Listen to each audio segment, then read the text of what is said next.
ಅಂಬೇಡ್ಕರ್ ಅಂಬೇಡ್ಕರ್ ಅಂಬೇಡ್ಕರ್ ಅಂತ ಹೇಳೋದು ಶೋಕಿಯಾಗಿದೆ ಅಂತ ಹೇಳೋದು ಅವ್ರಿಗೆ ತಡ್ಕೊಳ್ಳಾರದು ತುತ್ತು. ಬಾಬಾ ಸಾಹೇಬರು ಮತ್ತು ಸಂವಿಧಾನ ಅವ್ರಿಗೆ ಅರಗಿಸ್ಕೊಳಕ್ಕಾಗದೇ ಇರೋಂಥ ತುತ್ತು.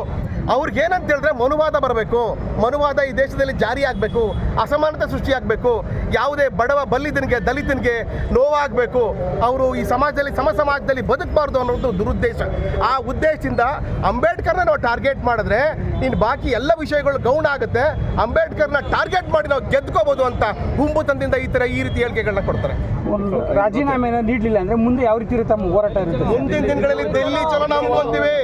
ಮತ್ತೆ ನಾವೆಲ್ಲರೂ ಕೂಡ ಕಾನೂನನ್ನ ತಿಳ್ಕೊಂಡಿದೀವಿ, ಕಾನೂನು ರೀತಿಯನ್ನು ತಕ್ಕ ಪಾಠನ ಕಲಿಸ್ತೀವಿ. PCR ಫೈಲ್ ಮಾಡ್ತೀವಿ, PCR ಫೈಲ್ ಮಾಡಿ ಅವನ್ನ ಅರೆಸ್ಟ್ ಮಾಡಿಸುವಂತ ಕೆಲಸ ನಾವು ಮಾಡ್ತೀವಿ.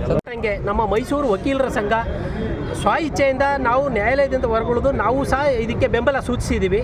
ಜೊತೆಗೆ ಏನು ಅಂತಂದರೆ ಅಮಿತ್ ಶಾ ಒಬ್ಬ ನಿಜವಾದಂಥ ವಿದ್ಯಾವಂತ ಅಥವಾ ಬುದ್ಧಿವಂತ ಆಗಿದ್ದಿದ್ರೆ ಅಂಬೇಡ್ಕರ್ ಅವರ ಬಗ್ಗೆ ಯಾವುದೇ ಕಾರಣಕ್ಕೂ ಅವನು ಗೌರವ ಇಟ್ಕೊಳ್ದೇನೆ ಮಾತಾಡೋಕ್ಕೆ ಆಗ್ತಿರ್ಲಿಲ್ಲ, ಗೌರವ ಇಟ್ಕೊಂಡು ಮಾತಾಡಬೇಕಾಗ್ತಿತ್ತು.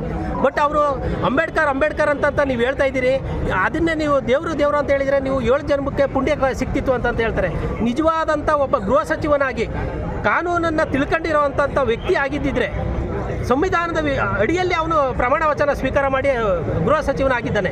ಅದಕ್ಕೆ ನಾವು ಗೌರವ ಕೊಟ್ಟಿಲ್ಲ ಅಂತ ಪಕ್ಷದಲ್ಲಿ ಅವನ ವಿರುದ್ಧ ಕೇಸನ್ನು ಫೈಲ್ ಮಾಡ್ತೀವಿ. ನಮ್ಮ ಸ್ನೇಹಿತರು ಹೇಳಿದ್ರು ಕೇಸ್ ಫೈಲ್ ಮಾಡಿ ಅವ್ರಿಗೆ ಆಕಸ್ಮಿಕವಾಗಿ ಗಡೀಪಾರು ಮಾಡಲಿಲ್ಲ, ಅವನು ಸಂಪುಟದಿಂದ ಕಿತ್ತು ಒಗಿಲಿಲ್ಲ ಅಂತ ಪಕ್ಷದಲ್ಲಿ ನಾವು ಡೆಲ್ಲಿ ಚಲೋ ಮಾಡೋಕ್ಕೆ ನಮ್ಮ ಮೈಸೂರು ವಕೀಲರ ಎಲ್ಲ ಆದಿಯಾಗಿ ಎಲ್ಲ ರಾಜ್ಯದ ಎಲ್ಲರ ವಕೀಲರನ್ನ ವಿಶ್ವಾಸಕ್ಕೆ ತಗೊಂಡು ನಾವು ಡೆಲ್ಲಿ ಚಲೋ ಮಾಡೋಕ್ಕೆ ನಾವು ಅನುವು ಮಾಡ್ತೀವಿ. ಜೊತೆಗೆ ಏನು ಅಂತಂದರೆ ಯಾವುದೇ ಕಾರಣಕ್ಕೆ ಪ್ರತಿಯೊಬ್ಬ ವ್ಯಕ್ತಿ ಏನು ಹುಟ್ಟುತ್ತಾನೆ, ಗರ್ಭಾವಸ್ಥೆಯಿಂದ ಹುಟ್ಟುತ್ತಾನೆ, ಅಲ್ಲಿಂದ ಸಾಯೋ ತನಕನೂ ಸಹ ಸಂವಿಧಾನ ಬರೆದಿರ್ತಕ್ಕಂಥ ಅಂಬೇಡ್ಕರ್ ಅವ್ರನ್ನ ಪೂಜಿಸಬೇಕಾಗ್ತದೆ. ಯಾಕೆ ಅಂತಂದರೆ ಗಾಳಿ ಬೆಳಕು ಸಿಗಬೇಕು ಅಂತಂದರೆ ಅಂಬೇಡ್ಕರ್ ಅವ್ರ ಕಾರಣ ಅಂತ ಅನ್ನೋದು ನಮ್ಮ ಉದ್ದೇಶ.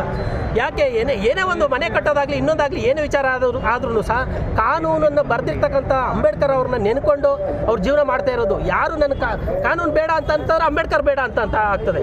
ಕಾನೂನು ಬೇಕು ಅಂತಂದರೆ ಅಂಬೇಡ್ಕರ್ ಬೇಕೇ ಬೇಕು. ಅಂಬೇಡ್ಕರ್ ಬೇಡ ಅಂತ ಯಾವುದೇ ಕಾರಣಕ್ಕೂ ಹೇಳೋಕ್ಕಾಗಲ್ಲ. ಅಂಬೇಡ್ಕರ್ ಅವ್ರು ಬರೆದಿರ್ತಕ್ಕಂಥ ಸಂವಿಧಾನನ, ಅಂಬೇಡ್ಕರ್ ಬರೆದಿರ್ತಕ್ಕಂಥ ಕಾನೂನ ಪ್ರತಿಯೊಬ್ಬ ವ್ಯಕ್ತಿನೂ ಗೌರವಿಸಬೇಕು ಅನ್ನೋದು ನಮ್ಮ ಉದ್ದೇಶ. ರಾಜ್ಯಪಾಲರ ಮನವಿಯನ್ನು ಸಲ್ಲಿಸ್ತಾ ಇದ್ದೀರಾ? ನಾವು ಕೊಟ್ಟಿದ್ದೀವಿ, ಮೊದಲೊಂದ್ಸರಿ ನಾವು ಮಾಡಿದ್ವಿ, ನಾವು ವಕೀಲರೆಲ್ಲ ಸೇರಿ ಒಂದು ಕೊಟ್ಟಿದ್ದೀವಿ, ನಾವು ಮೆಮೊರಂಡಮ್ ಕೊಟ್ಟಿದ್ವಿ. ಈಗಲೂ ಸಹ ಇವತ್ತು ಸಹ ನಾವು ಕೊಡೋಕ್ಕೆ ನಾವು ರೆಡಿ ಮಾಡ್ತಾ ಇದ್ದೀವಿ ಸರ್. Okay, thank you.